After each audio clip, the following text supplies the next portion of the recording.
4x4 air seals video on how to fit exhaust valve seals onto the exhaust valve itself. Now, as I said in the previous video, there are a couple of types of exhaust valve. There's the tapered type and there's the shouldered type.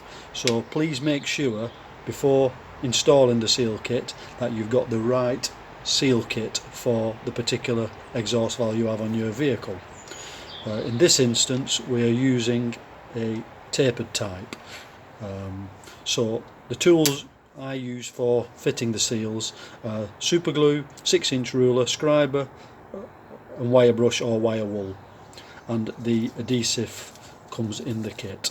So first thing you need to do is remove the old seals. Now for this you need a sharp scriber, and what you need to do is locate the seal just underneath the lip, but be careful not to go too deep or else you'll cut the O-rings underneath, and the O-rings underneath need to stay in place. So you basically pry up the old seal like so and then remove it like that, and as you can see the O-ring is still in situ. The same is with the small O-ring, so you have to be very careful. Just pry up it enough to remove it. There we go, just locate it. As you can see, the blue O-rings are exposed, and on the end there is an end pad, so you pry up the end pad,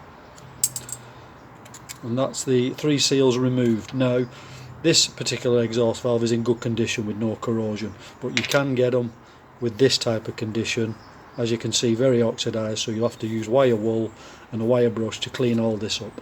This is a shouldered type, but the fitting process with regard to the seals is exactly the same. So yeah, on this instance we're doing the tapered type. So the first thing we need to do is we need to fit the large seal. Now if you've got plenty of oxidization around the O-rings, then you can use a 6-inch rule and clean out the grooves either side of the O-ring. This is very important, but don't remove the O-rings to do this, because they're like a silicone O-ring, and if you start handling them they start increasing in size, and then you'll have all sorts of problems. So if you can leave them in situ and clean out the grooves, that's the best thing in my opinion. So once you've cleaned out the grooves and you've cleaned the exhaust valve itself, you now need to fit the large seal. So the large seal can only be fitted one way around, and if you look on the seal there is a step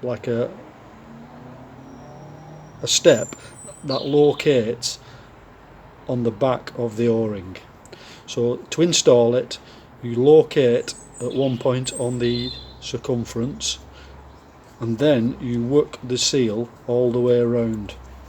It's quite tight, but it will snap in if you do it a little bit at a time.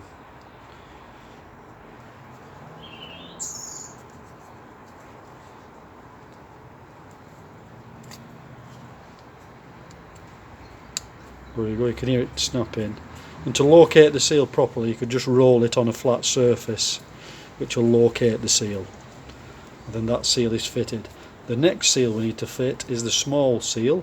Now this seal has a chamfer on one end and a groove inside. Now the chamfer has to be fitted on this side. So what we need to do is need to get the lubricant in the kit and smear an amount of lubricant around the diameter of the exhaust valve itself. This makes sliding the seal on a little easier.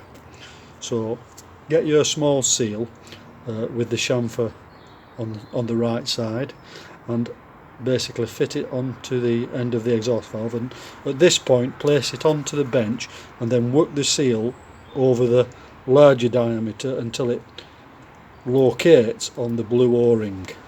It's quite tight, but all of a sudden it will snap into place. You just have to work it quite tightly. As you can see, it's now fitted and it's located inside with the O-ring, so that's quite good. So The last task is to fit the end pad. So you get your super glue and you put a little bit of super glue in the end. There you go. And take note, on the end pad there's a very smooth face and there's a face that is a bit rougher. The rough face goes down onto the super glue. You just basically press that on the end and you can see you've got a nice flat sealed face. And basically that is the exhaust valves seals fitted. Now you can get your lubrication from the kit and basically place a smear around the seals, which will make fitting it back into the housing a lot easier.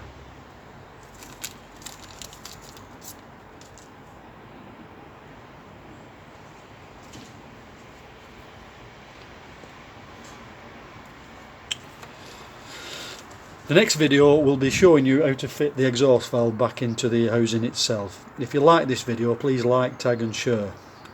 I'll catch you up in the next video. Thank you.